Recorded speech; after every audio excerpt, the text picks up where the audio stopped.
1 minute.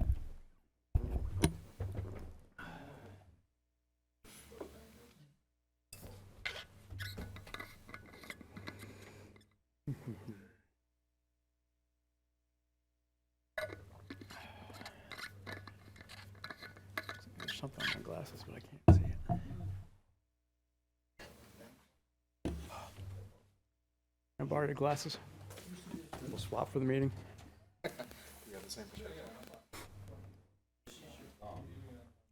Instead of my glasses.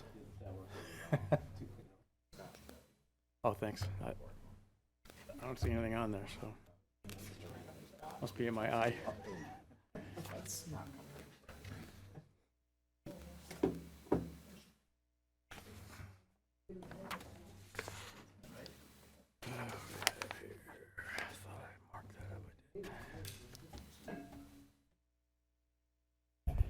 Okay, it's 6:01 and the Conservation Commission meeting will come to order. First order of business is the approval of the minutes from the December meeting.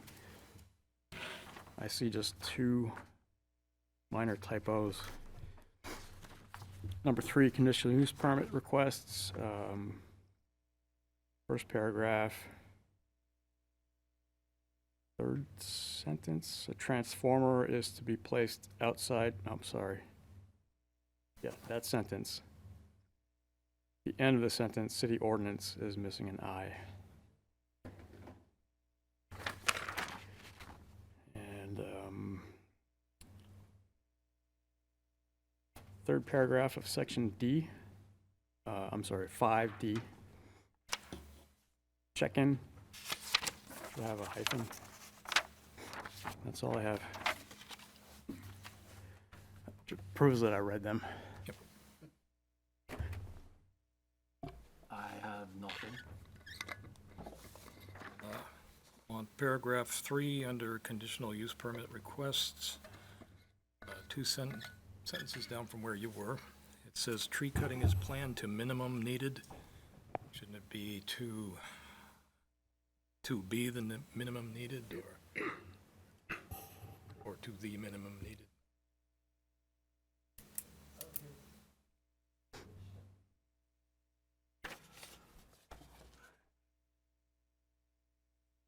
Anything else? Motion? Motion to accept the minutes. I would second. As amended? Yep. Motion and second to accept the minutes as amended. All in favor? Aye. All right, the minutes are approved. Next item is public comment. Is there anyone from the public? All right. Item 3 is conditional use permit requests. A, Logic Investments LLC is seeking a conditional use permit to subdivide a lot and construct a new single-family dwelling within the riparian and wetland buffer. A property located at 94 Blackwater Road in the residential single-family R1 district, Assessors Map 35, Lot 17, CUP 7, 2025, SUB 4, 2025. Welcome. Thank you, Mr. Chair. Kevin McEnany here representing the applicant this evening, Logic Investments. As you described, this is located at 94 Blackwater Road. It's currently it's a single-family house lot with one house located on it with a freestanding garage. The house and the garage are located on the easterly side of the property. It's 1.16 acres. And the proposal is to subdivide it basically in half. And we would, the existing house, let me just go over here to the plan. Is this on? The existing house in this area here, and this is a standalone garage. Currently, the driveway for the house comes over and is in this area here. We're going to eliminate that driveway and put in a new driveway for the house, and then construct a new home, or proposed new home here with the driveway going straight out. So with this, it's the conditional use permit is only for the newly created lot. Everything else is outside of the 100-foot buffer. So I've highlighted here in green what the existing clearing area is on that lot within the area of the 50 to 100. There's nothing closer than the 50 feet. Everything's outside of that. And this is approximately 3,610 square feet currently. And then I've highlighted in orange the section of the driveway that's also within that buffer area that will be removed, that exists, and that's 500 square feet. So those are what is existing. This is what's being proposed here. Again, I've highlighted in green what the new cut area will be, or cleared area, and that increases about a little over 250 square feet to 3,875 square feet. And the impervious area, which is basically the house, that section of the house, not the entire house, will be 1,270 square feet. In addition, there's an area here that is within the city right-of-way, but not on the lot. But the portion of the driveway that's within the city right-of-way will also be removed. So that will decrease that impervious area by another 350 square feet. The driveway for the new house is going to be further to the east, so that will have no impact at all within the 100-foot buffer. Thank you. Did you calculate the percentage of impervious area in the 100-foot buffer by any chance? I did not. It looks like it's well below 25%, but I was just curious. Yeah, I'm sorry, I did not do that calculation. All right, no problem. So, as you know, part of the CUP regulation and the conditions, we think we've met those criteria. We're going to be using erosion control in the area during construction of the house. We also went to the technical SRTC in a few weeks ago and received some comments from them, and it was determined that we should come to before this board to apply for the CUP before we go to the planning board for final approval on the two-lot subdivision. So that's why we're here this evening. We have another TRC meeting in a couple of weeks, and then our goal is to get to the planning board in February or March at the latest. I'd be happy to answer any questions that you have. What's the plan for, so you have the existing driveway going at an angle, and then you're gonna cut through with a new driveway for the new house. That's right. And then that existing driveway goes into, as you mentioned, the right-of-way for the town property that'll be rehabbed. What's the plan for rehabbing the portion of the pre-existing driveway that's gonna be unused going forward? On the lot or within the right of way? Yeah, on the lot, well, both. Yeah, Yeah. it's going to be, graded over, loamed and seeded, and just left as is. So Okay. there's no plans to do any additional impervious or anything like that. And that's the same going on to the right-of-way. It is. It will be the same right up to the edge of pavement on the roadway. Okay, thank you.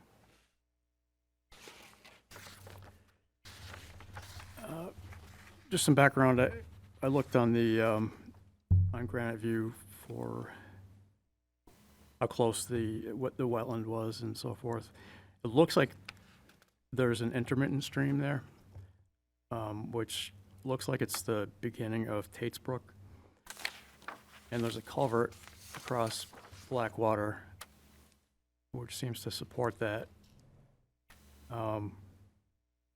Really neither here nor there. It does, the ordinance does say that you need to be 25 feet from an intermittent stream, but you're already covered under, your setback from the wetland proper. The only comment that I have, recommendation, I guess, would be to potentially move the proposed deck east as much as possible, away from the 50-foot buffer.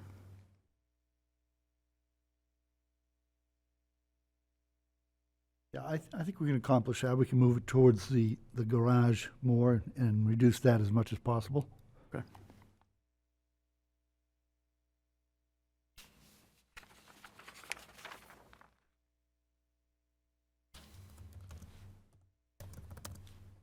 Any other questions or comments? Nothing from me.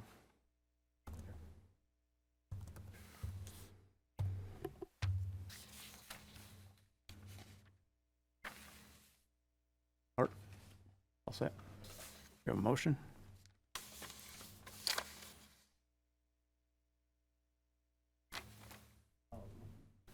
I will make a motion to accept the proposal with changes to, or consideration of shifting the deck east on the back of the house. So to clarify, is that to recommend to planning board for approval? Correct. Yeah.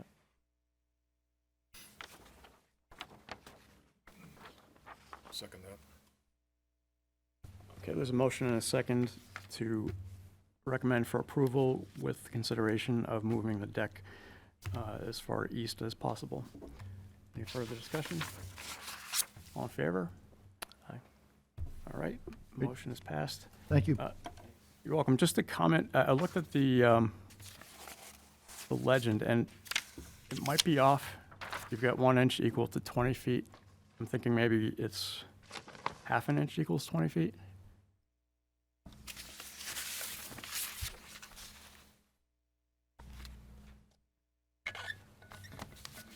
On the bar scale? Yes. I think it's okay, but I'll double check that and make sure. Okay.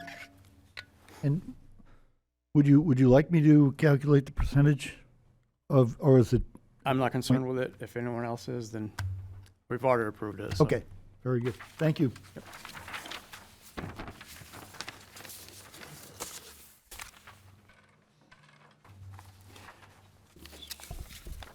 All set, Mr. Rhodes. All right.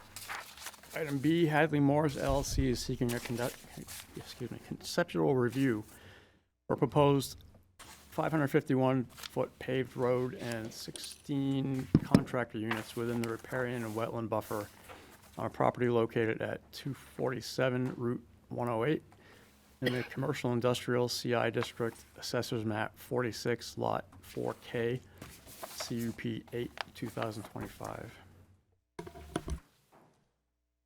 Welcome.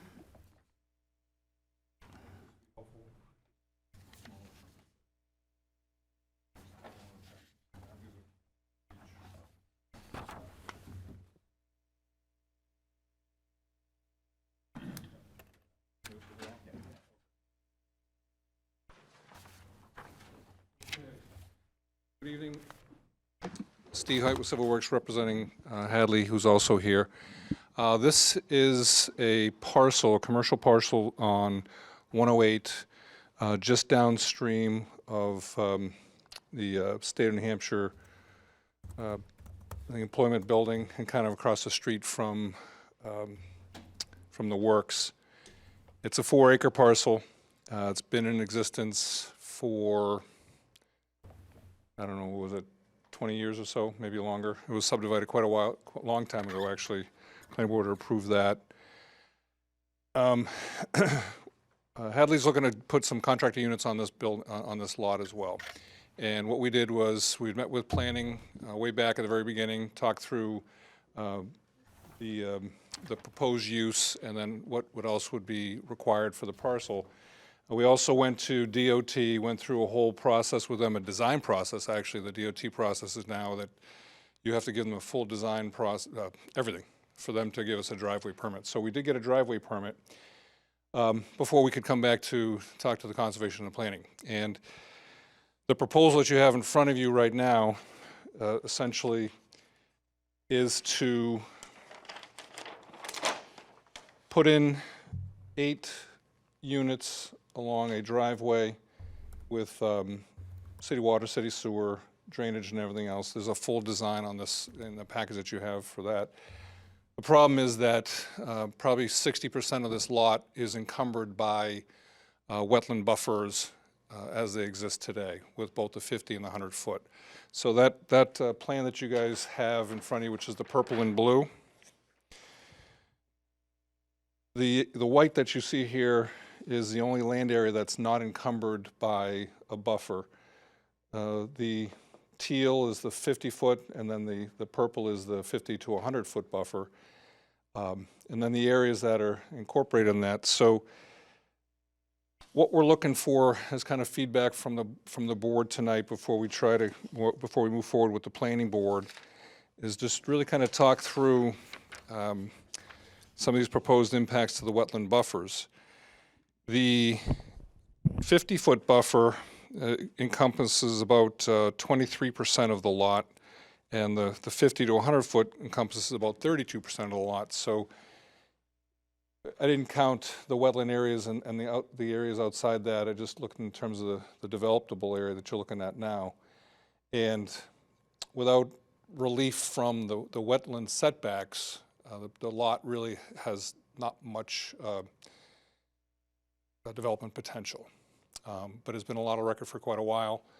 It is taxed. It does have a tax, it has a value associated with it right now, and I think you said it was a little over $400,000. So it is taxed as a buildable lot, but you can see what the encumbrances are. So really, for a conversation with Concom tonight as to how you guys would react to a proposal like this for a conditional use permit for the relief sought for a project like this. That's really what we're here for, more just a conversation. Thank you. Can you characterize the contractor units? Pardon me? Can you characterize what the contractor units will entail? Standard, we have an overhead door, have a small, probably 50 or 60 or 100 foot square office space inside. The intent here is, again, for the smaller contractors, I think 2,500 square foot per unit. You would have for a plumber, electrician, those type of things. We had done one similar, but it was a little bit bigger building that was out behind the bingo hall down on High Street. Same thing. So there still seems to be, it's actually behind the building and the existing parking lot out back. No wetland buffer issues, nothing like that. It was just, there was quite a demand for it still. The idea as well for this project would be the reason for having 2 units per building is to build them as you go along, as opposed to building a big building and not having it occupied. So, kind of build and provide as you move along. That was the intent of the layout. So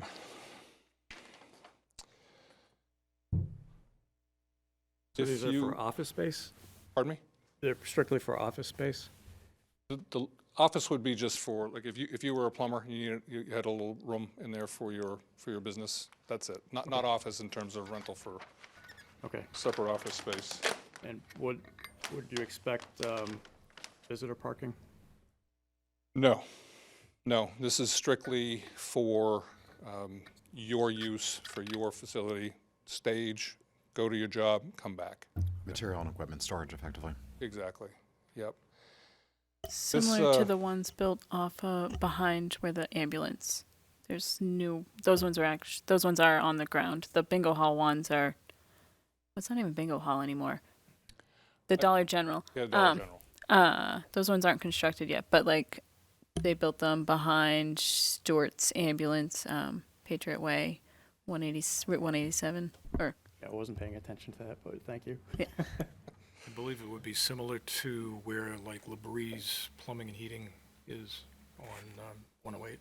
It's on the opposite side, but there's 5 or 6 units on each side.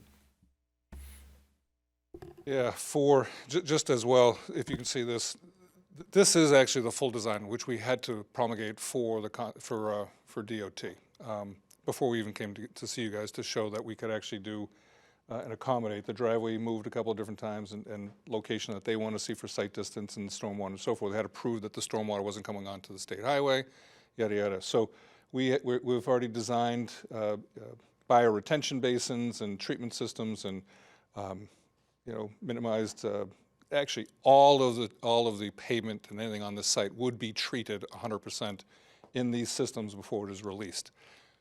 Again,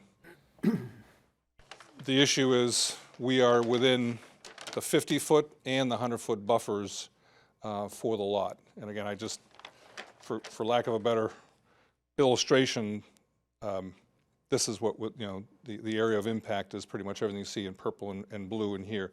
So that's what we're proposing for the impacts. We do know that's not typical, but just trying to get an idea from the Concom how that would be received.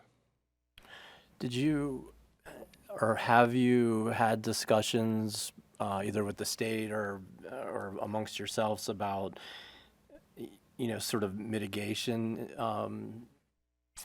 techniques in here? I mean, I think I've been on the board maybe 2 years now, and I've never seen something this impacted, and going into any of our buffer areas. So I'm just curious of, if you've had any of those kind of discussions of what could be done to, the water management that you mentioned there is one thing, but is there anything else that you've worked through?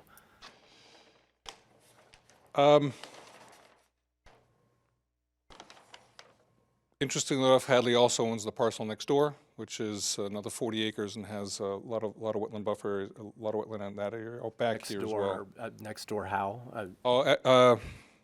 Behind or? Well, if you're standing on 108 looking at this parcel, Yeah. you got the state's building next to you on the right-hand side, right next to that building all the way out back. So everything out behind this parcel Yeah. and out behind Rehab 3, So that into whole the area. wetland back there. Yeah, and there's a everything. lot of area out back over there. Yeah, we looked at the mitigation. The answer to your question is there was not an ability to do a mitigation, taking like area from this lot and saying, okay, if we impact 30,000 square feet, if we can mitigate that on the same site. The answer is no. What we did was we took all of the stormwater and we're able to treat that through the bioretention basins as well. So in talking with Hadley, not that these lots are combined, but he has control over the other one as well. That has a natural buffer on it as well. So again, this is very atypical from what you guys see, where we minimize. What we try to do here was look at trying to get most of the impact that you're seeing is actually the stormwater management for the site, for what we're doing, even though the driveway comes down and the buildings that are there. We did look at reducing the number of buildings, which is also always a question that comes up. There is a threshold for construction costs and what it, is it worth doing kind of thing. Does it cost too much to do two as opposed to all of it? But we're open for conversation, and that's really where we're at. If that's it. I mean, so No, I your appreciate it. feedback will be wonderful. And when you say that water is treated, I mean, does that include, and this is just, I'm not familiar with a lot of these techniques, but does that include runoff from winter treatments?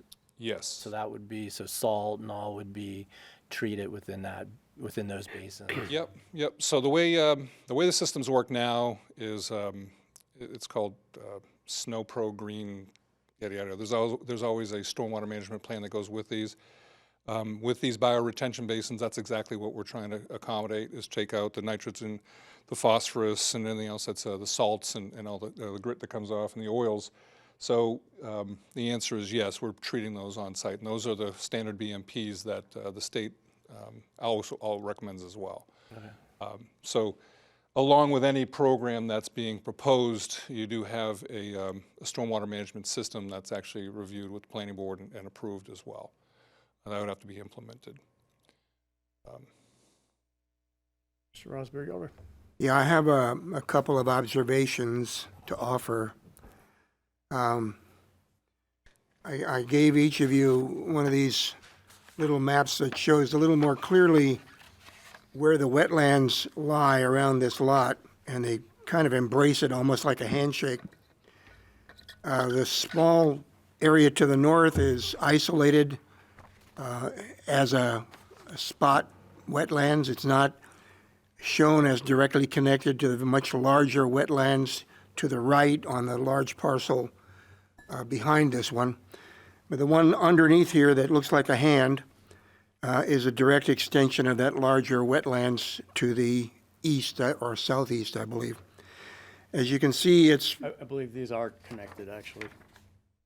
At least for well, on the map that I printed this from, it doesn't show that it's connected. However, the topographical elevations pretty obviously show that in heavy rain conditions, it probably would connect and empty directly into that other wetland. So in essence, I think they're connected, although it seems, this seems kind of skinny and a little isolated.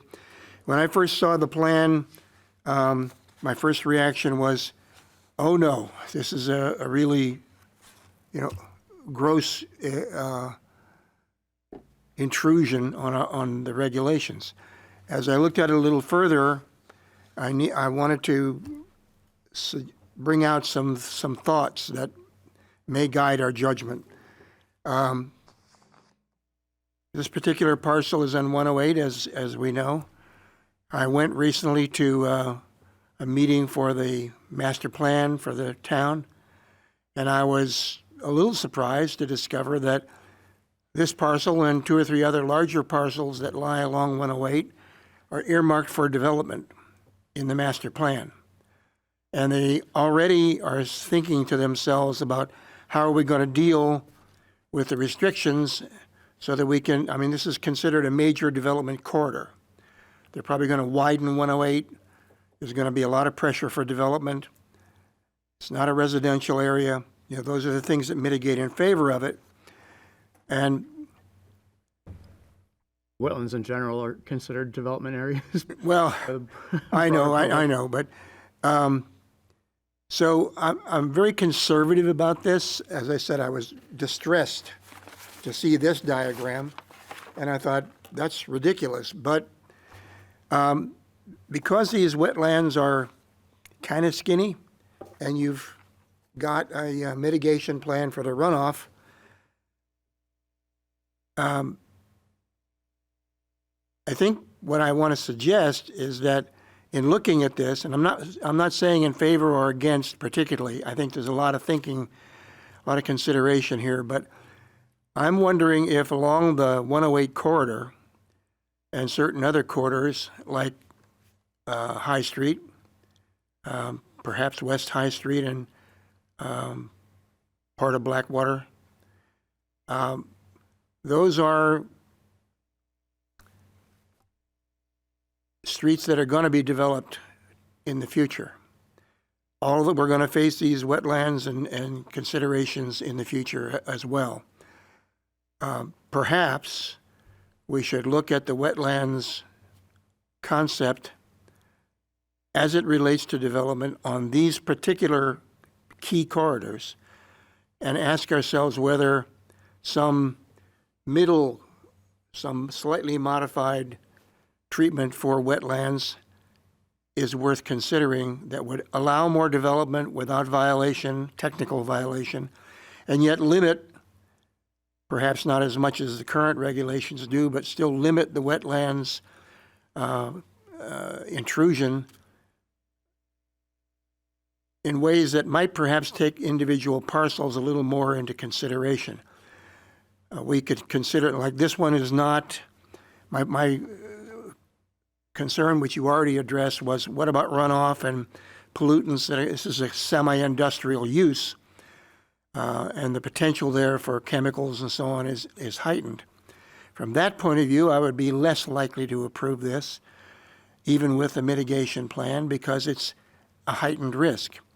If this were simply warehouse storage or something like that without such industrial or chemical type orientation associated with it, the risk would be a little lower. So it's food for thought.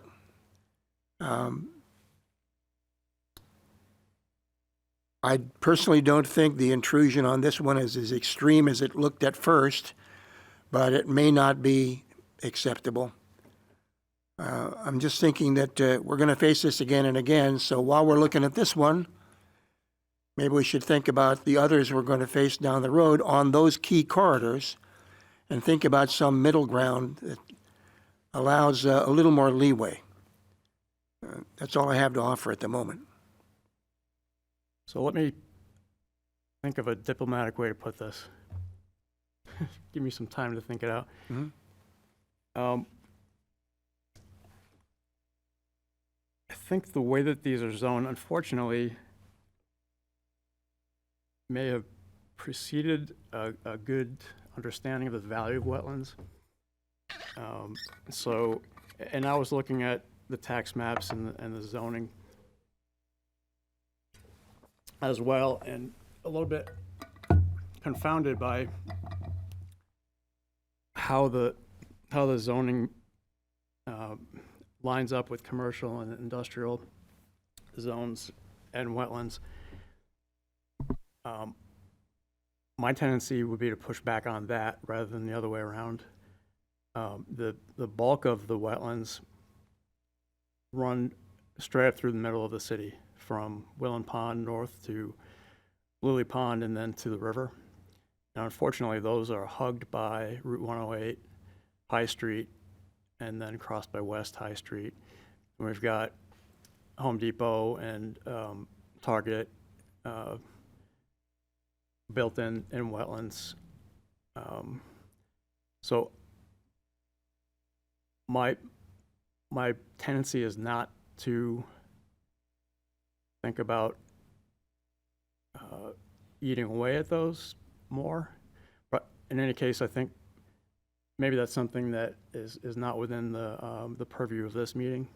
We may bring it up later. With respect to this particular application, though, I think the thrust of what you're saying is that you're looking for a little bit more leniency based on where this parcel is located.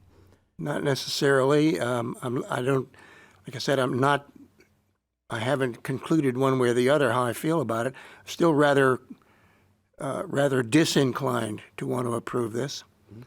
And I only brought this other question up because I know we're going to face things like this again and again on future development applications on the remaining undeveloped parcels, all of which are going to have some wetlands considerations.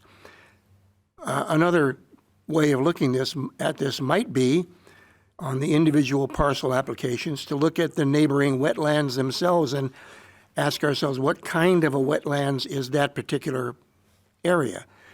Is it a more or less vulnerable, more or less wooded or forested, or where do the drainage patterns go from there? If this parcel has a particular drainage issue and pollutes the wetlands, where is that going to end up? Is it going to lead somewhere else, or is it localized? Things like that. Yes, that is part of our responsibility to judge whether And I like the relative value of each wetland and where the give and take is. I'm interested in your comment about the balance between the zoning of various areas and the conservation factors.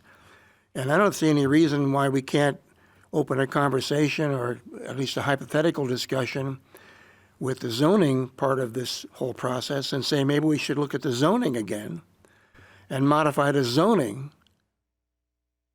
preemptively so that this kind of thing basically is excluded from the beginning, if that's what we want to do. I don't see any problem with reassessing that. It's not a cast in concrete forever decision. We just have to balance the issues of conservation and development and, you know, the public's need and all that stuff in a responsible way. So I like that thought that maybe the rebalancing has to be looked at, or the balance of zoning versus conservation. Conservation is very important. I think that the way in which we conserve these properties and our the way our citizens treat them is as important as how we classify them. So, yeah, I think there's food for thought, and let's go forward and see where it goes. I thought Ms. Crosley had something to say, but Whoops. You're welcome to stay. So I'll Planning board member. did you have something to say? I just want to, so Steve's looking for feedback from you guys. So the discussion about overall what we can do for the city is good discussion, but the applicant here tonight is looking for feedback of how he can take what they have a lot, it has zoning, it has permissible uses, but it also has wetlands. So what are you all looking for when they formally submit? This is conceptual, it is a non-binding conversation between you and the applicant. What recommendations would you like to see the applicant incorporate into their plan tonight before they come back with their formal submission? So I'll preface what I'm going to say with a recognition that this is a difficult lot, to put it mildly, to work on development for. As you mentioned, close to 60% of the lot is within the buffer zone. The surrounding areas are much the same. There's a great deal of wetland up and down that 108 corridor, and it makes development of these lots challenging. However, there's a reason that we refer to the 50-foot buffer as no build, and that's because it has impact for any construction on that area on wetlands. Wetlands in this city, in almost all cases, will drain to either the Salmon Falls River eventually or potentially Willand Pond. It's going to go to one of those two spots. Both of those are drinking water sources. Both of those are recreation sources. Both of those, well, Willand Pond does not, but Salmon Falls goes out to the Great Bay Estuary and then out to the sea. If you want to zoom out far enough, anything you do on this site and anything you do on a similar site within that buffer district has an impact on the broader ecology of this area and the drinking water supply for this city and for multiple other communities downstream. This is a difficult lot, but it's called no build for a reason. Personally, speaking as one member of this board and a member of the planning board, we have, in certain circumstances, allowed minor impacts on that no-build area when it's the only way to get at other buildable land on a site, not for the wholesale paving of that 0 to 50-foot buffer. Runoff treatment, mitigation of impacts, all considerations, all appreciated that this has been included in the concept, but you are still paving and reworking a large portion of a no-build buffer under this plan. What I would encourage us to consider as a board, here and at planning, is in cases where a lot is misassessed and you are paying a higher tax value on it than it truly represents as a commercially developable property, is to challenge the assessment of it rather than to challenge the conservation laws and ordinances that impact your ability to build on it and develop it. I do not view this plan as submitted as anything approaching approvable. I would never support an impact of this magnitude here or at planning. I would do everything I could to prevent a plan of this nature from gaining approval here or at planning. If you want to talk about impacting the 50 to 100-foot buffer, doing the same kind of mitigation within that site, that's something that I think is open for discussion. But when you're talking about impacting 20 to 25% of the no-build buffer of a site with permanent non-permeable pavement, that is a non-starter for me. If you want to bring this down in the number of units, contain it within that 50 to 100-foot buffer, that's where we can talk about mitigation and impact adjustments. But it is no build for a reason. And I think your challenge point here is the value of the site, not what you do with it. Good observations. To build on that and to give you some food for thought,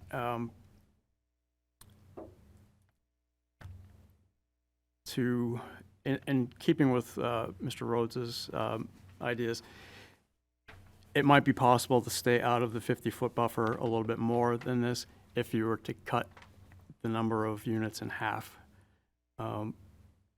You've got 4 units close to the road that are solely within the 100-foot buffer. And then 2 more units at the far end that's almost solely within the 100-foot buffer. And then if you were to compromise the 4 units to the east and south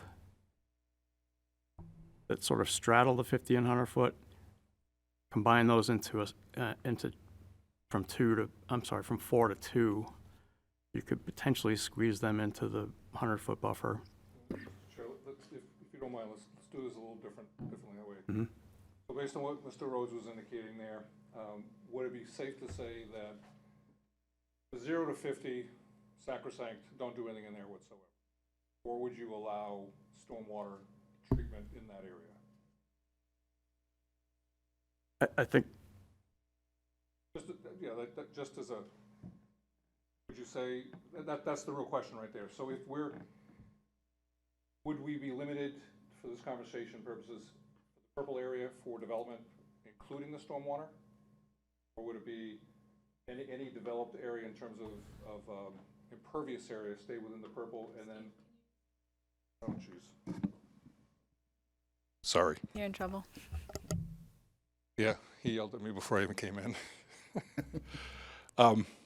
Start over again, sorry, should I? Probably, yes.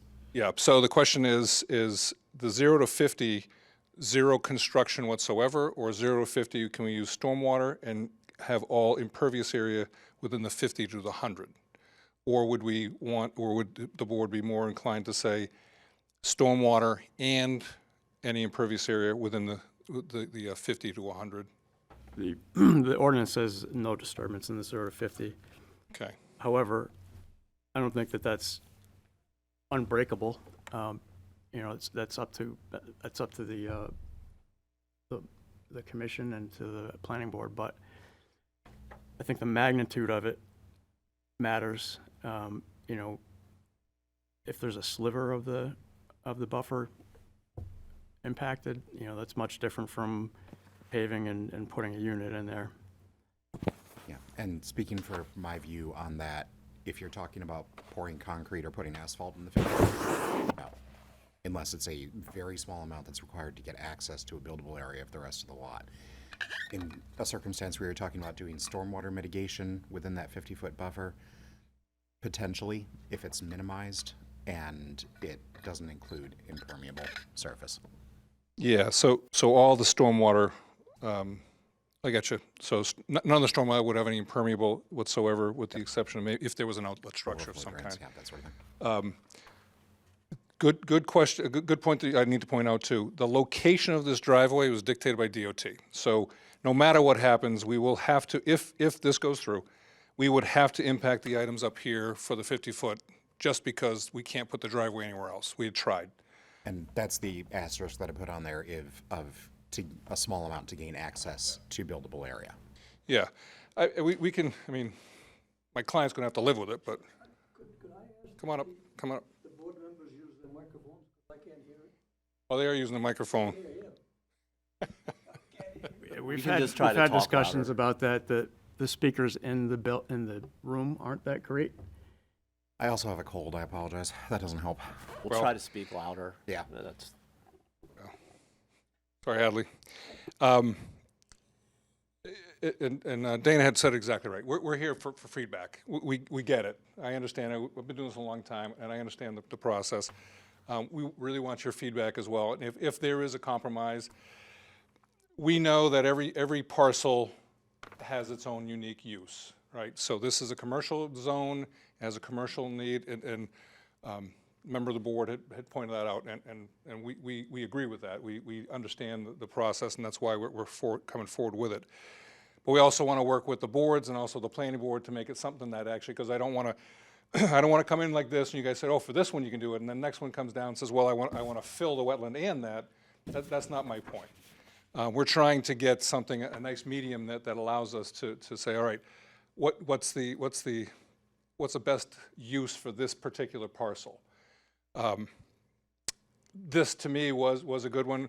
One of the questions was, whenever we do a a contractor storage unit development like this, there's always limitations that the planning puts on it that says, you shall not store this and this and this. And, it is going to be used for what you're proposing it for.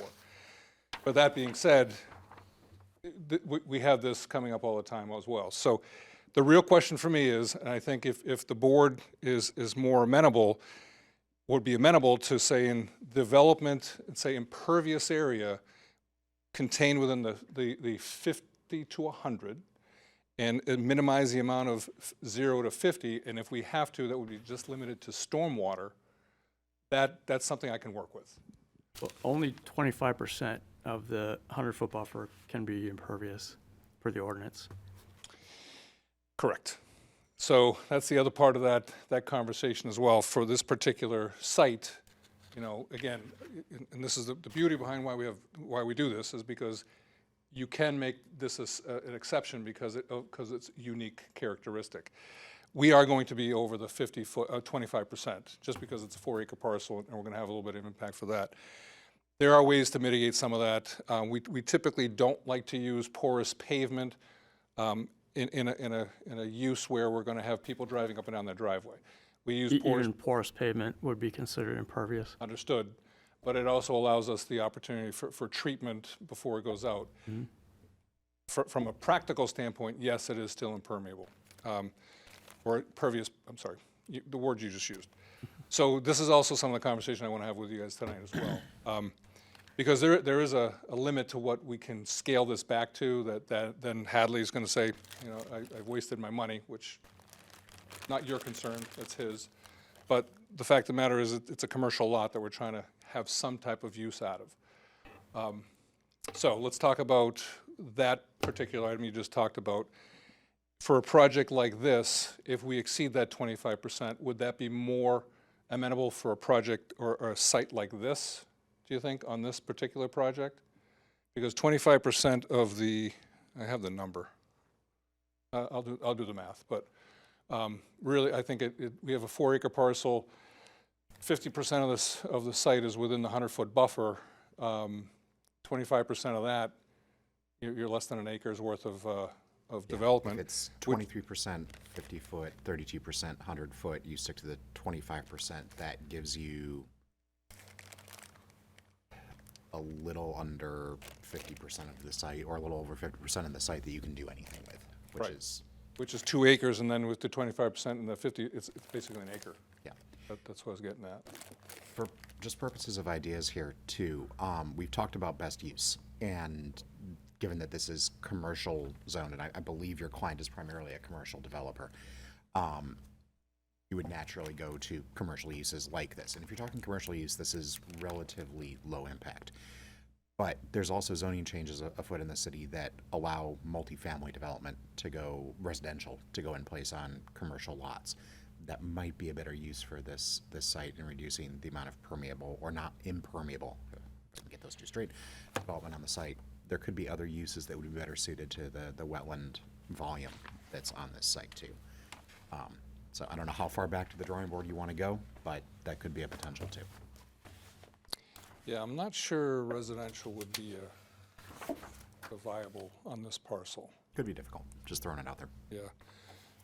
I looked at one concept many years ago. There was a hotel out here, 10,000 square foot hotel, being proposed out back over here. But that was also before some of the setback regulations came into place. Well, that being said, as you just identified, does this have any legs that if we came back and did something more in the purple and minimize that and have some of those identified, would that be more, are we heading in the right direction, or is it still going to be a big no? Speaking for myself, that's discussable, whereas this is just no. Okay. So. Yeah, I would agree with that too. Coming back with something in the purple, minimizing anything in the 50 would make a lot of sense. It would be hard. It'd be hard to convince me I'm open to another discussion, but how you would do that within the 100-foot without, you're going to have driveway in there somewhere without getting way over the 25%. Yeah.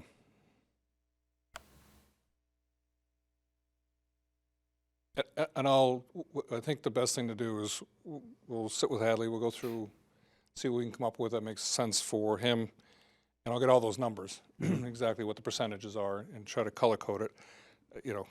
I think a color plan like this really speaks well, it gives you an idea what's going on, instead of trying to. Yeah.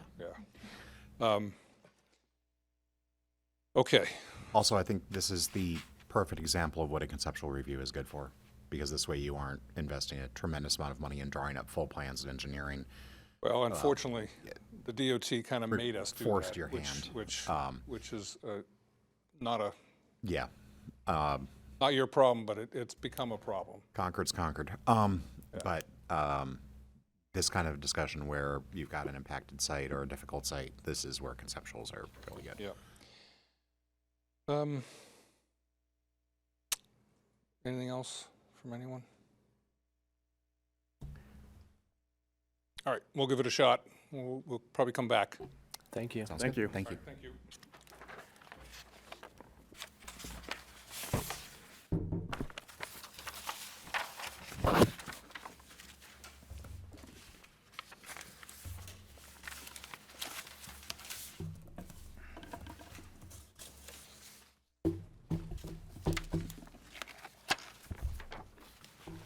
When you're ready. All right, next item, new business. Item A, prep, project builder discussion.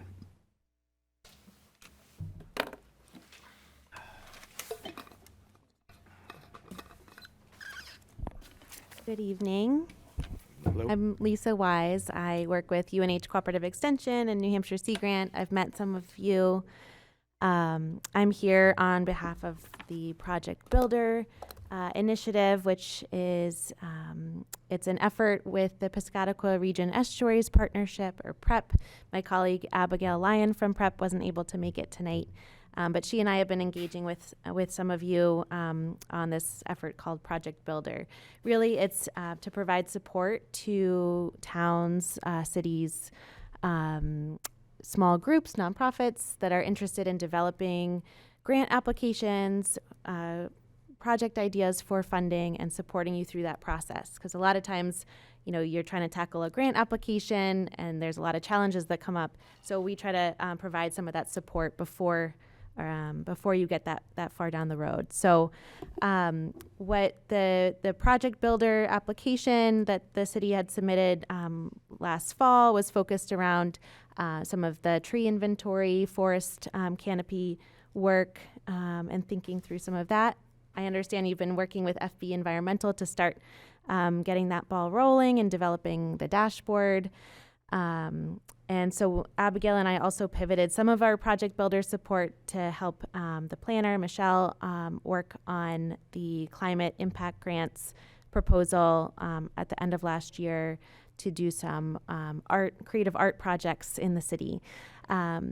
So we provided some support for that application, and now just wanted to kind of come back to the tree canopy work, the tree inventory work, and just see if there's some support that we could provide at this stage. It was a little chicken and egg knowing that you've got the FB environmental project happening, and I think that the timeline with that is around March, that should be, you might have a dashboard there. So understand if, it makes a little more sense to dive in once you have that available, but figured it could be a good time as well as you've started to dig into that project to see if there's some potential next steps that we could help you tee up.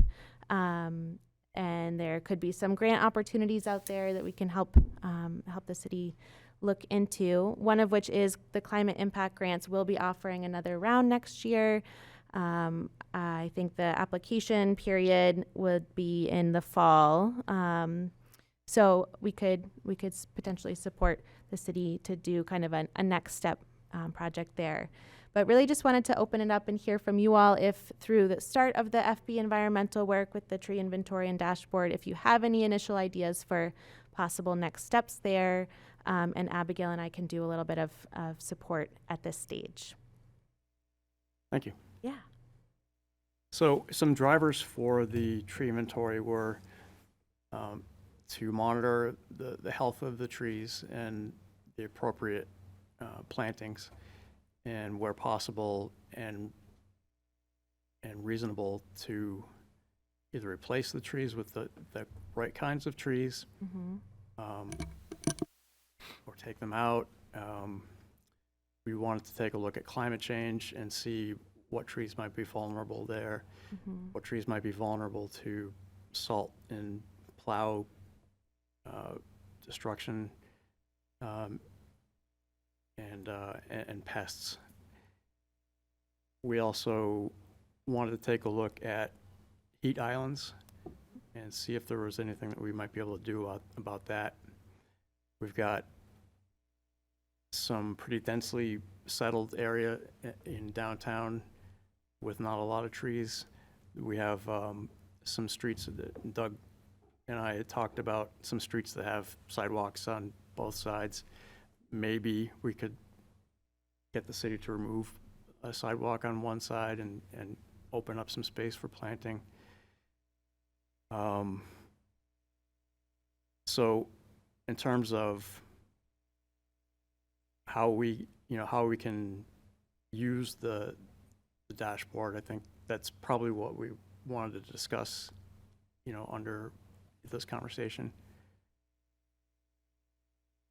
Great. So it sounds like some potential resources for actual tree, either maintenance, removal, or replanting, but maybe some ordinance work with the sidewalks, or I don't know what exactly the next step there would be, but. Yeah, they're different,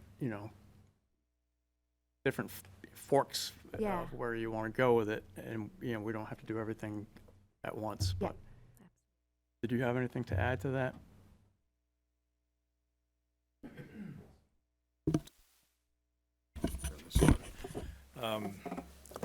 Just thinking as you were speaking, what we have provided to FB Environmental was a portion of the city that I was able to go out and get accumulate the data. Once the database or the dashboard is up, we're going to have to continue on that vein to continue the city and possibly even go back over some of the areas that were already covered. There have been several trees removed on Main Street that are going to be in the database, which probably shouldn't be in there anymore. But I was just thinking that when that next step happens, when the dashboard's up and running, and we start accumulating that data, might be a time to also identify, if we're going down a street, is maybe identify whether it's a heat zone or and kind of flag that area for, what work could be done. Could we plant trees there? Like we said, could we take a sidewalk up and replant the area, plant it with a different type of tree, et cetera, but maybe use a dashboard in that method. You touched on something that I'd forgotten, which is something that we should think about for all our projects. How do we make this last beyond our tenure here? How do we maintain it? Do we have money to reevaluate the trees in the city periodically? That kind of thing. So, I guess a couple things.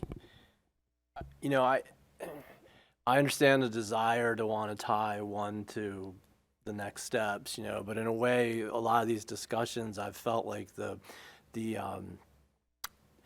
because we have the tree inventory going, then we should build off of that. And there's logic to that for sure. But at the same time, that is a standalone project for all of the reasons Scott just mentioned. And so, targeting areas for planting is great, reducing heat zone impacts and all of that. But I just kind of feel like that's one pathway, right? And there's still going to be, that tree inventory represents a very specific thing, right? It represents city trees. But there's also city areas that maybe we would want to, and see, I don't know enough about what can be used or what the funding can be used for, but, can we do,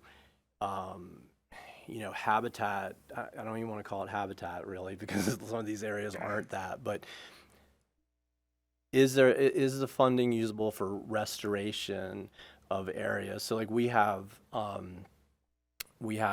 sites on city property or on easements that have a ton of invasive species. And one method to move them out of there would be to, eradicate and plant trees so there's coverage there. And so, if that could be in the discussion, then I think we should consider something like that too, which is sort of driven by the tree inventory, but not, and I don't know. I mean, and maybe it's just me that, each time this came up with the tree inventory, like I'm really proud of what we've put together, and Doug took the lead on all of this for that tree inventory. And it's going to be a really useful tool for a lot of reasons, but I don't know. I feel like we might also be missing opportunities if we only focus on that. And so the things that came to mind for me were, rehabbing some areas with trees, especially if we can somehow tie that into invasive plant, management, planting trees in other areas that might be suitable as well to get something back instead of just wild field that is all weeds or yeah. So I don't know. Yeah, Are any of those, absolutely. does any of that make any sense? Yes, thanks for kind of broadening the vision there, Kevin. And the climate impact grant specifically is up to $25K, so like very small dollars, relatively speaking, in terms of like bigger implementation projects, but could be fodder for maybe like a planning effort to get that ball rolling, or we could also take a look at other opportunities out there. I think the funding landscape is particularly challenging at the moment, but we can certainly see what we can dig up along those lines. But I think that makes a lot of good sense. See, you've got the inventory going. That'll help potentially tee up some actions, but also not lose sight of some other areas and potential actions in the city. So I would say all of it is good fodder. Yeah, the other thing that we talked about at the very beginning, I think, of this was, that it's an urban tree inventory, but we also have urban forest patches too, and so getting a better sense of conditions in there, and that's a little bit bigger than a volunteer. That would be getting a consultant or whatever, but actual plots in forested settings. That I think makes sense too, because then we have a complete inventory of tree health, forest health on city property or on easements too. So that may be something to consider as well. Yeah. That thought may tie in with the fact that we're working with U.S. Fish and Wildlife Service for formal conservation of the Malley Farm, a portion of that property, and that's got some riverine habitat that probably dovetails with PrEP's mission. So that's a thought. And we, having gone through that effort to formally conserve that, it is under attack by invasives and various other threats. So we would be looking to kind of secure that, the quality of that land. Yeah, it's tough. I mean, climate resiliency is very generic, and so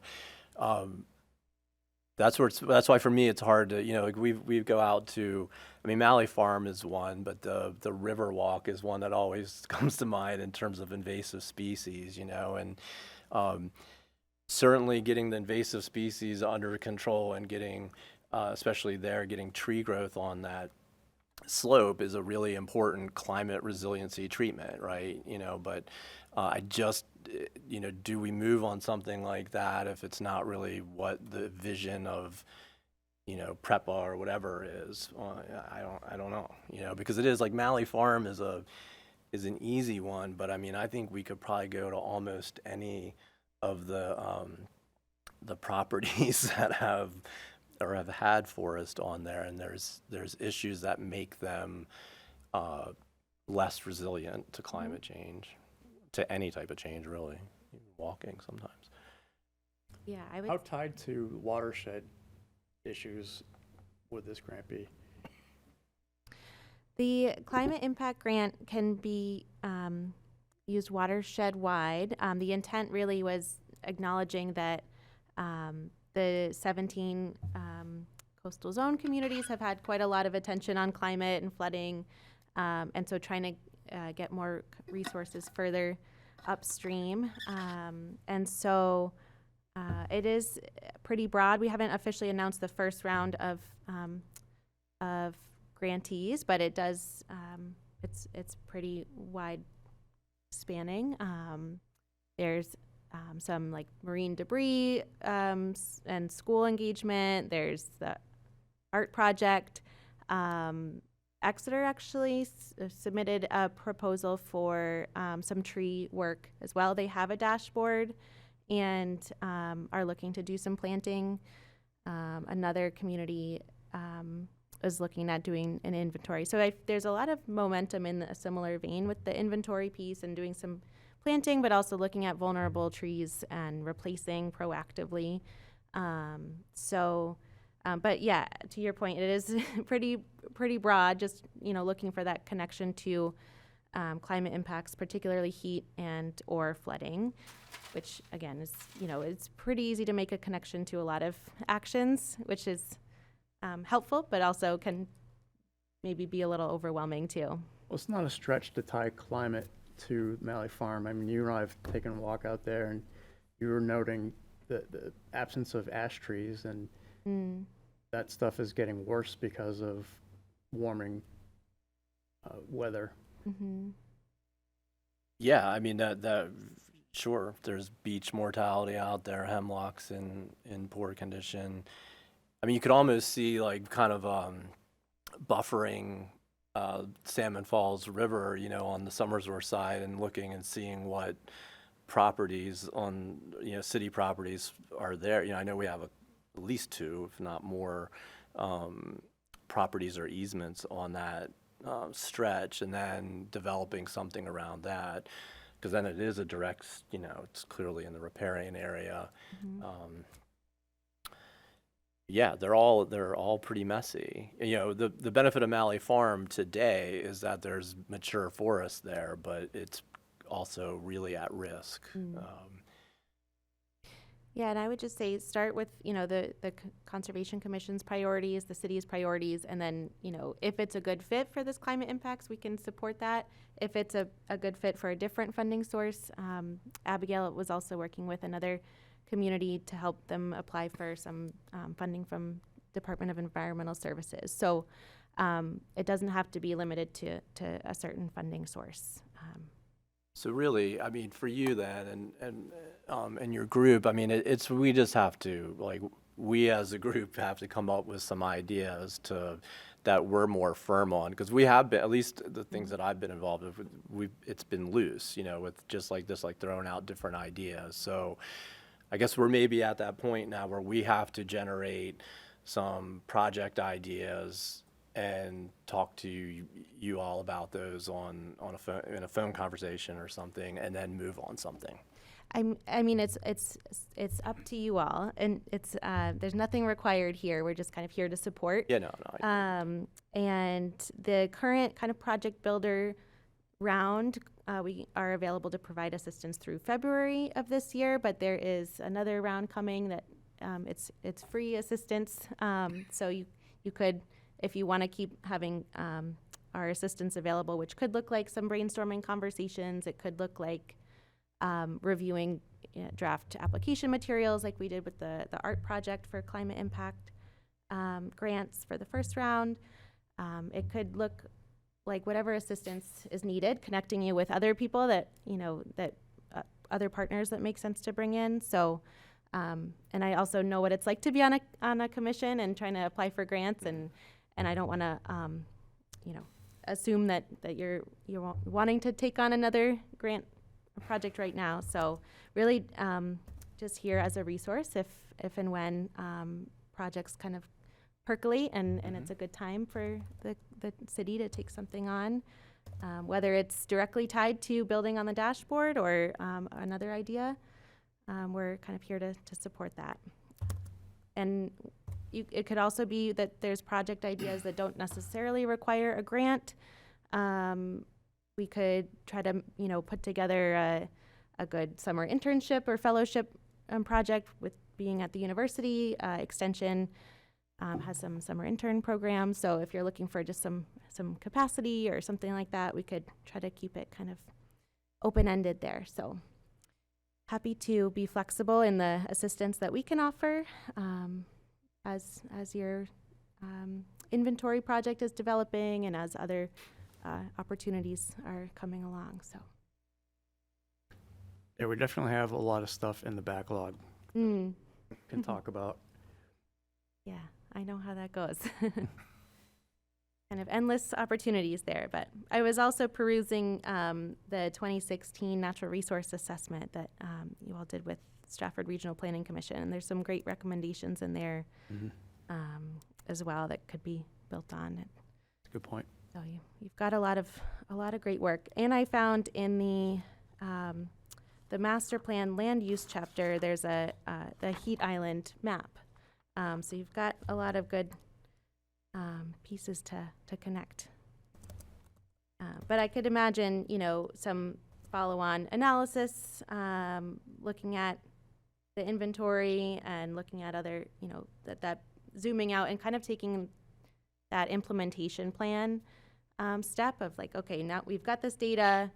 These are the areas that we want to take this action. These are the areas we want to take that action, and kind of charting that out. So that could be kind of a discrete next step to take that to the next level. Or these are areas we've inventoried and we need some capacity to inventory the rest. I kind of like that idea, right? If we had a full inventory, so if we expand into the forest, but then, had a partner to help with the analyses, and because really, that's, that would just be us looking at the maps right now and kind of thing, and that's a lot to take on as volunteers. So I hadn't really thought about that Forest as an Service is option. chock full of people that we can ask. No, yeah. So yeah, I don't know. I kind of like maybe doing something like that, taking all of our efforts and having another group or person or contractor or whatever kind of assess the ecological relevance of a lot of that.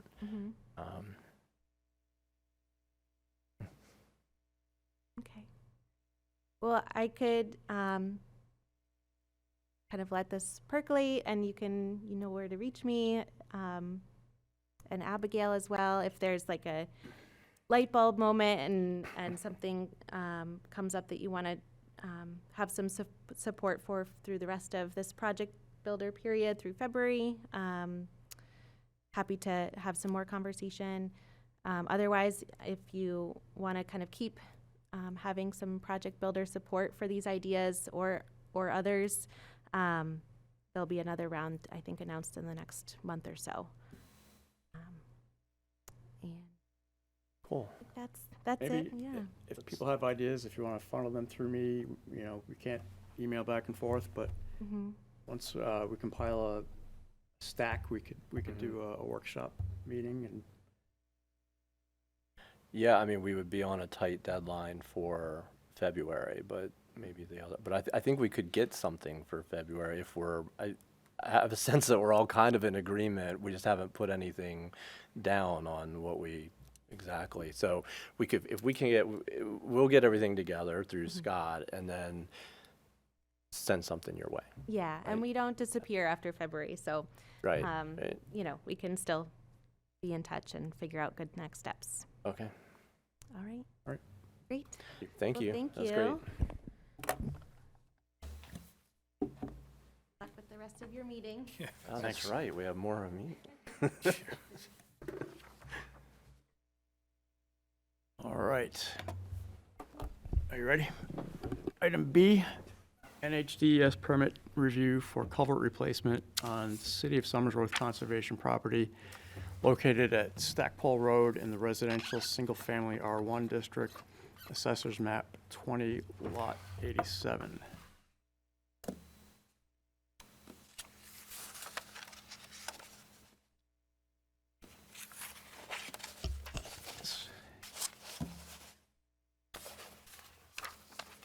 I was thinking that this was going to be the Sunningdale. It is the Sunningdale parcel. The property list says so it's accessed off of, you can get to it via Sunningdale. Old traditional address for it. It doesn't really have an address, without a structure. But, do you want to, you said that the contractor has sent you something. Do you want to talk about it, or do you want me to? Yes. I had it up in front of me, and my system had to update, so let me find it. Yeah.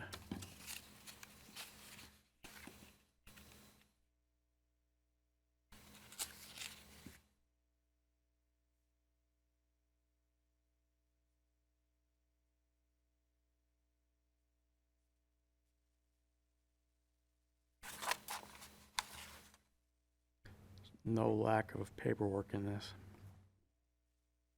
All the sections.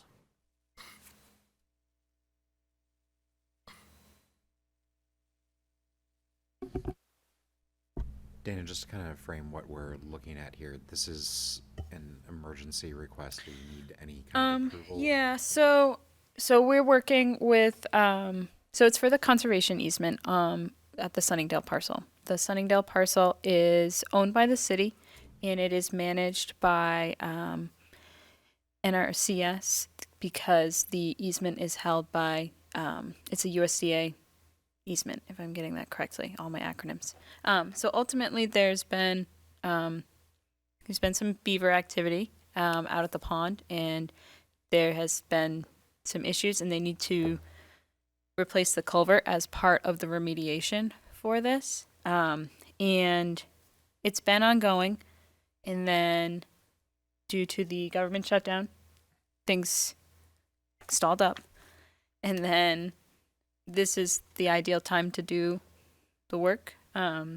So now we're back in kind of running because of that nice little delay in time. But Scott is navigating through. So our contractor that is working is Foresight, and they have sent information to Scott, and he has just found it, that he can briefly summarize what exactly is going on. Or maybe Yes. not briefly. Thank you. Yes, I got a summary from Nick McGuire, who's from Foresight Conservation. And I'll just read it verbatim. Sunningdale Culvert Replacement Work Summary. Project summary: 2 culverts located at the southern edge of the unnamed pond in the NRCS Wetland Reserve easement owned by the City of Somersworth and adjacent to the villages at Sunningdale HOA are not functioning as intended and in need of replacement. The culverts are intended to keep the water elevation from the pond from expanding to the point that it may cause damage to adjacent houses. Beavers have clogged the existing culverts and built an extensive dam, raising water levels to an unsafe level. These undersized culverts are to be replaced by 2 24-inch diameter pipes protected from beaver activity by a beaver deceiver device to prevent future clogging. A small auxiliary spillway is also to be installed as a safeguard to future flooding.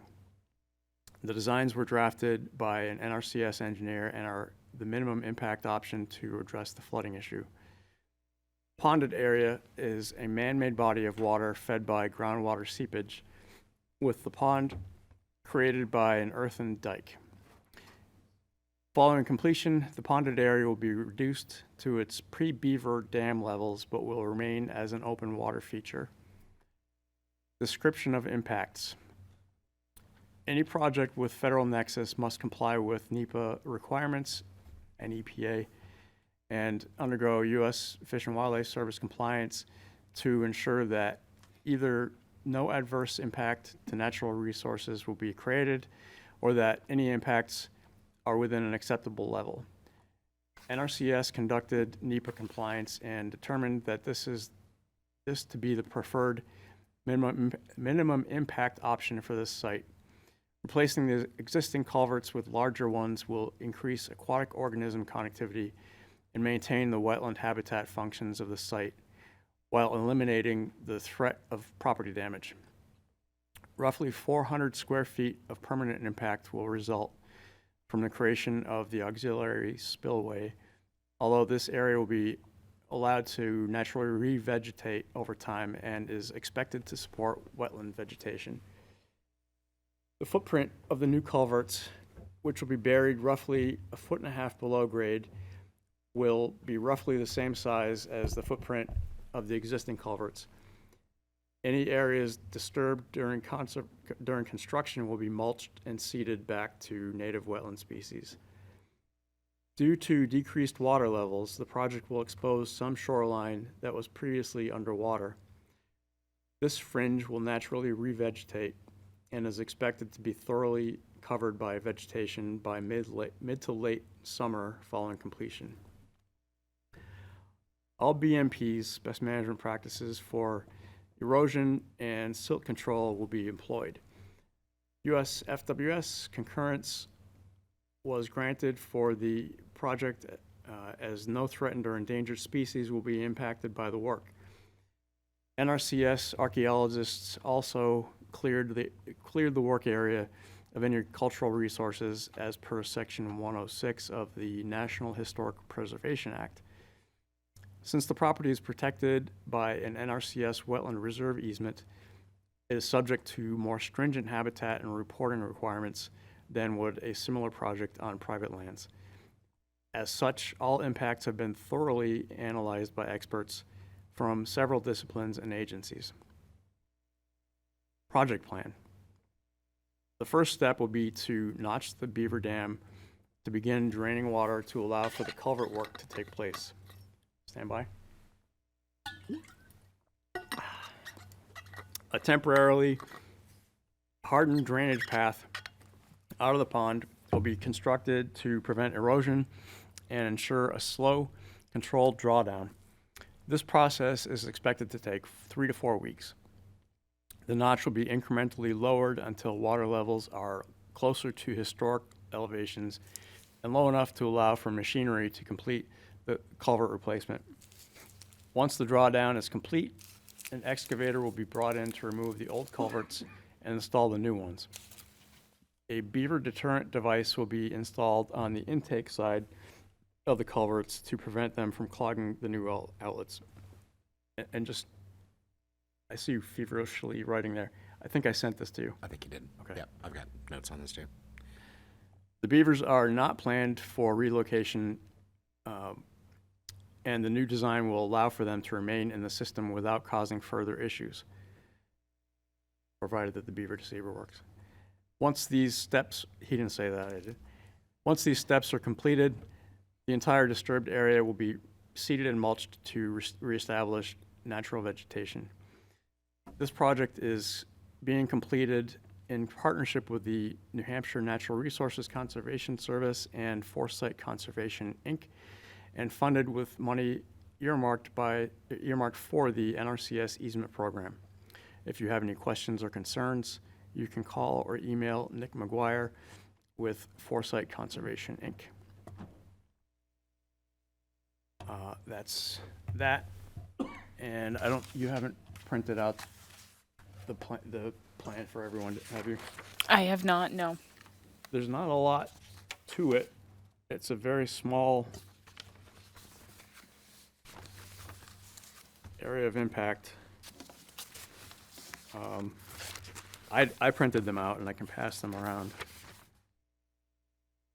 And do we need to vote on this tonight? So because it's an expedited minimum impact wetlands permit, the chair, it's looking for Conservation Commission chair to sign it. So the board, I suppose to be the cleanest, you could vote if there's any other like comments or things we want, or just if you're comfortable with Scott signing it, and it will move the application. They'll move forward with submitting the application to the state. Probably that picture is the best. It just shows where the beaver dam is, and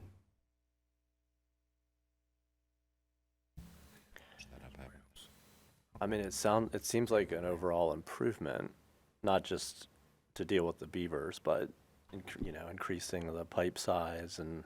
yes, Yeah. yeah. I spoke with the gentleman, and one of the concerns was wildlife crossing in general. It sounds like this will be an improvement. I've got if it's for you to sign off on, if that's the question today, I certainly would have no issue with that.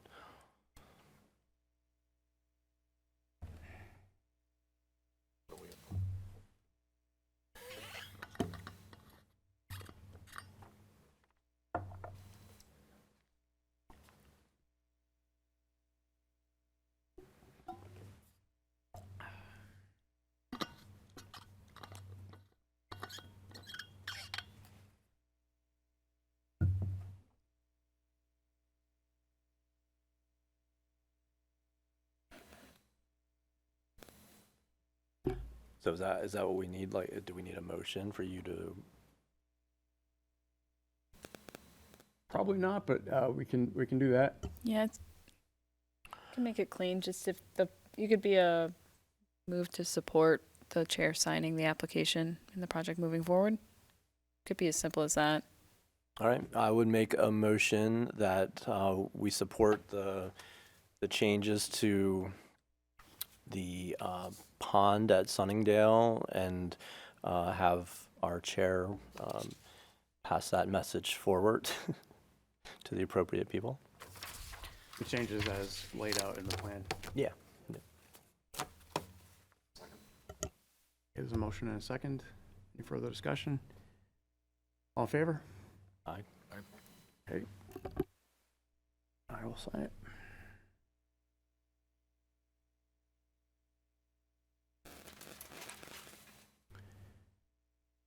All right. Any new business before the commission?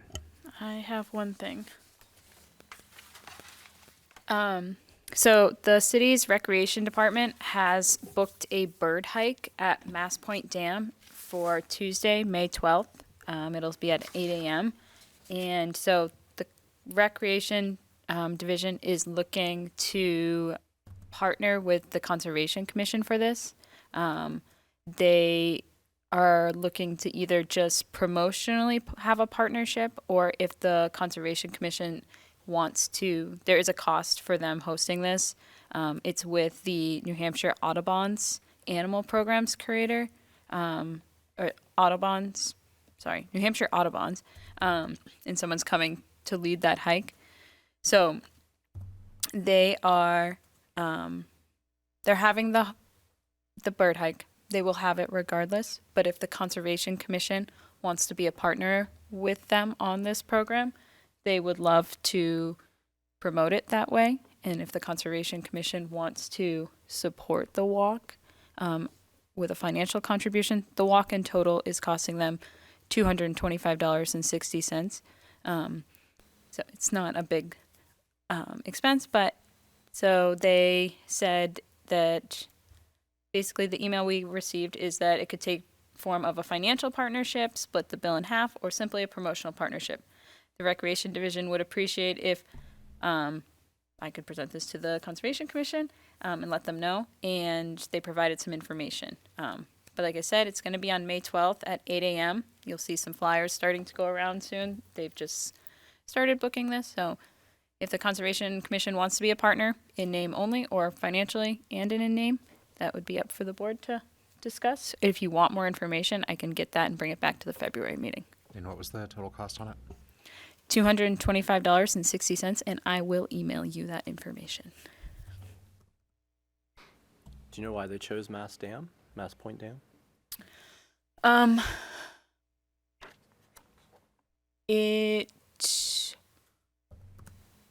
Jenny did explain this to me, so I apologize for blanking on it. They had a consideration of Malley Farm, but I can't remember the full details of why it was. Malley Farm was considered, and we did talk about how you had done one previously there. I don't remember specifically what the reasoning was. No worries. I was just curious. And that was May 12th? Yeah. May 12th, yep, at 8 a.m. It's a Tuesday. We do have a partnership with Wild Birds Unlimited that's through the NWF Backyard Habitat program, but I don't see why we couldn't reach out to them for publicity. They do their own bird walks. I don't think that this would be, in competition with that, but I'd love to help out, and whether that's just by getting the word out or financially as well. I mean, it's not a lot of money in my. Yeah. If we split the cost here, it would be $112.80, which is a pretty minimal amount. It would be more than covered by what we have coming in on interest on our account every month. So I'll make a motion that we appropriate $112.80 out of the fund to partner with the Recreation Department for this effort. I would second that. Sorry, that amount was. $112.80 would be half the cost. All right, there's a motion and a second to allocate $112.80 toward this. Any further discussion? All in favor? Aye. That's approved. And the rec department can reach out to me too. Yep. As a member of the Coverts Okay. station. Yeah, of course. Yeah, I will direct Andy and Jenny to you. Okay. Thank you. Exciting. Especially for Kevin, he loves birds.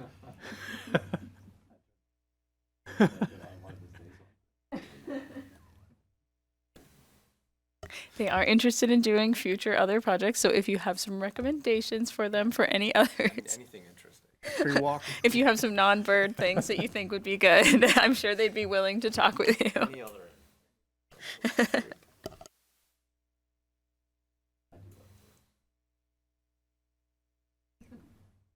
Okay, old business, easement monitoring.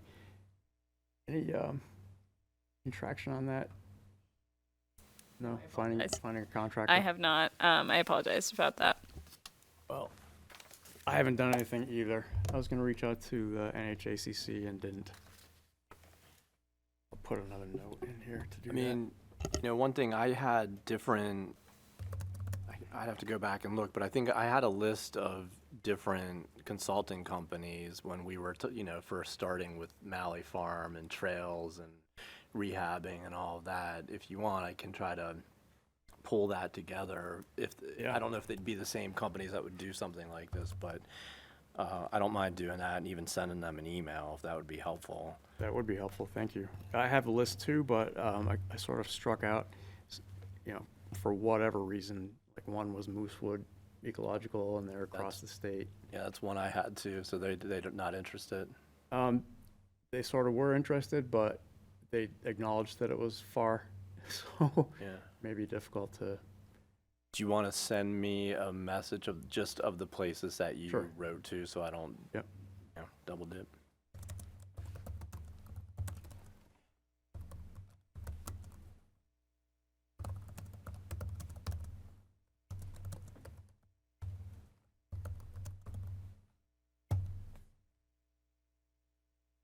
Okay, and in any case, we're sort of in the season where easement monitoring is not great. I mean, you can do it in the winter, but detritus may be covered by the snow. And you may not see all the invasives that you would otherwise. If you want to go out, go out.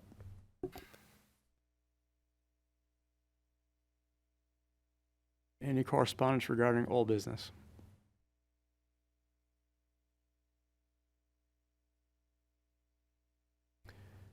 Okay, Skip the turtles. is that on here? How do I do that? Skip the turtles. What did I do with my notes? Turtles. Turtles right above. It's under easement monitoring. Blackwater Road, turtle crossing signs and road lines. I copied and pasted and it's not here. Maybe I selectively copied and pasted. Yeah, I guess so. You got your easement monitoring covered, and then you just bailed on the rest of the agenda. So I reached out to two sign companies about the signs for the turtle crossings. I've heard back from one of them, and I have not heard from the other one yet. But two of the things that I need to address with you all, they can do the flip sign, but for the mock-up of it and what we want on the sign, I wanted to get clarification of what the expectation is. Would it be just turtle crossing? This is a statement. Is there imagery that would be best to have a turtle on it as well and saying turtle crossing? Just looking for what you're envisioning in that manner. The state had pictures of some signs and they all had pictures of turtles on them. I like that idea. Text and then. Text and imagery? Yeah. Okay. And then, so the one quote that I did get back, it is coming in higher than what the commission agreed for last month for expenditures. So, and bear in mind, it is the one that's caught back. Maybe the other one is cheaper. I haven't gotten that back. But, so for the signs with posts, and I could confirm too, if there's other alternatives about the posts, if we didn't purchase through them, that kind of process. But to buy the signs with posts for, through this company, it's $255.45 per sign. So for the two signs, it would be $510.90. And the commission approved $250 last month. So I don't know if the commission wants to wait it out for another quote, or for me to follow up to see about the sign itself is $145.33. So regardless, it's gonna not be enough to cover two signs if we went with this one. Is there any issue with, do we know, I know Scott, you spoke to Mike, I think, so do we know, is there like a standard, excuse me, that the city requires for the signs? Like if we got something from this company, would it meet what the city would want to do? Yeah, so the request for the sign was to be MUTCD compliant. The company that's responded to me is a company that the city works with for other signage I was thinking throughout of the city. posts. Oh, the posts? But if they I would be- assume so, but I could. Said that he would provide the posts, but I can't Yeah. remember that for sure, but. Okay, I that's a can- little over $100. It's about $111 that it would take off if I didn't buy the post through them. I remember the same thing in minutes that Mike had said he had plenty of the posts lying around, so he'd be fine for that. So we had set up to 250 before. Sounds like without the post, this would be a little under 300. Isn't that right? For 2 signs, yeah. Yeah, okay. So. what If do I we- was to go, yeah. if you right went now, with yeah. this one. So I'll make a motion to amend the previous appropriation for up to $300 total. I would second that. Do you want to do that before you get the second quote?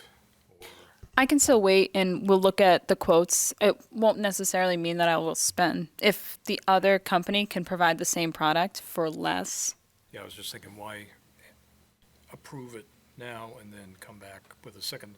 Well, if we have the approval in place, she gets the second quote, it comes in regardless of what it comes in at. If it comes in, at this point, we have enough appropriated to cover so we can get them ordered and get them in before. we have the- True. It's up to. Yeah, so rather than waiting Okay. through February, and then the lead for the signs. Sounds good to me. Okay, so there's a motion and a second to allocate up to $300 for both signs. All in favor? Aye. That's approved. Thanks for bringing my attention. to thanks that. for letting me talk about the turtle sign, Scott. So now you have Malley Farm and City Tree GIS inventory. Thank you.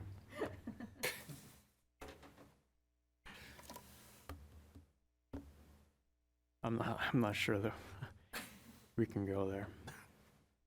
Okay, member items, subcommittee items, and reports. Got it. Item 1, exploration of formal conservation of Malley Farm city parcel. Kevin Dodds and Scott Orzakowski. Yeah, so no news really. I heard from Fish and Wildlife today. I mean, I sent them a message today and heard back. Still same situation, waiting on the new appraisal. The first one, there was some, I guess, some significant errors, and Julia is hoping to have it, she was told mid-January, and that included even, I think, the shutdown time. So she was going to wait and then reach out on Friday to see if that was incoming. So again, I think this is what I said last time too, is like maybe February is the more realistic, to have that in hand with everything that they've been dealing with. So that's really it for Malley Farm update. Thanks.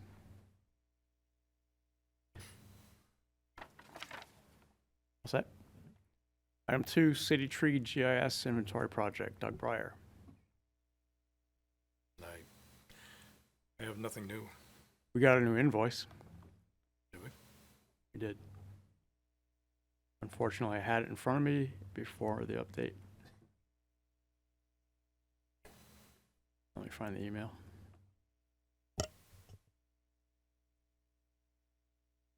Do you want me to talk about it? Sure. So the most recent invoice we received was for 30 billing. It's billing 18% of task, 34% complete of the task 1, project communication and management, and task 2 of tree inventory dashboard bill 35% of task for 60% completion. The total of this bill this month was $6,251.39. So we have a balance of just under $9,000 left in the contract. Thank you.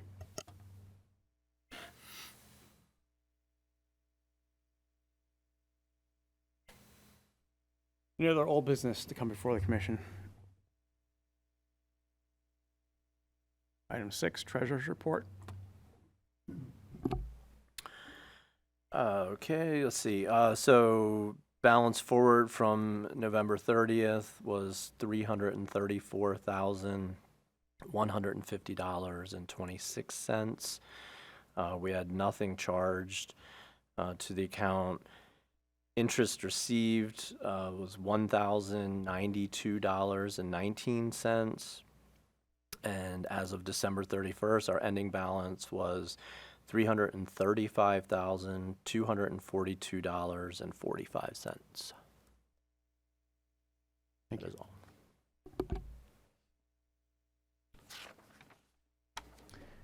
A question regarding money. The commission can accept donations, but we would need an EIP for that, right? I think you also need council approval, depending on what it is. Yeah. I can look into the parameters and figure out what that is exactly for donations. I do believe in the RSA, it talks about that you're able to accept certain donations. But like I said, I think it requires 36A requires council approval for some stuff. I can follow up with you. Yes, thank you. I think there's probably a monetary threshold that requires council approval. Don't remember for sure, but I was also thinking that the city probably has an EIP that Probably. people would, could use for like a donation of $100 or something.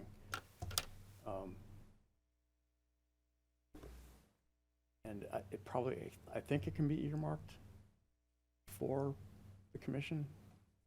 I don't know if we would need our own number to use. I could find out that.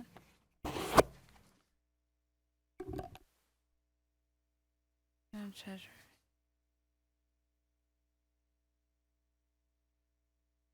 And I could see what our policies are too in related to donations and whatnot.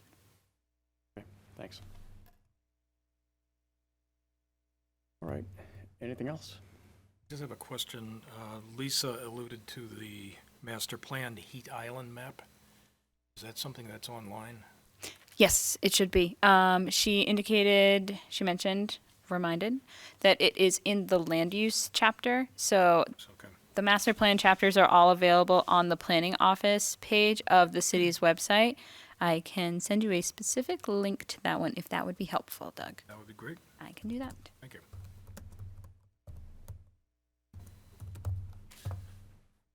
Will you CC me, please? I guess I can do that, Scott. Yes, of course. Want to go home? Motion to adjourn? Second? There's a motion and a second. All in favor? Okay, the meeting is adjourned at 7:47.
Oh, he called you? Yeah. I don't know why he called me. I said to email me that I was already so then he called. Take care, Art. See you, thank you. Have a good night, Art. I sent him towards you and Michelle, so. He did, he found us, but then like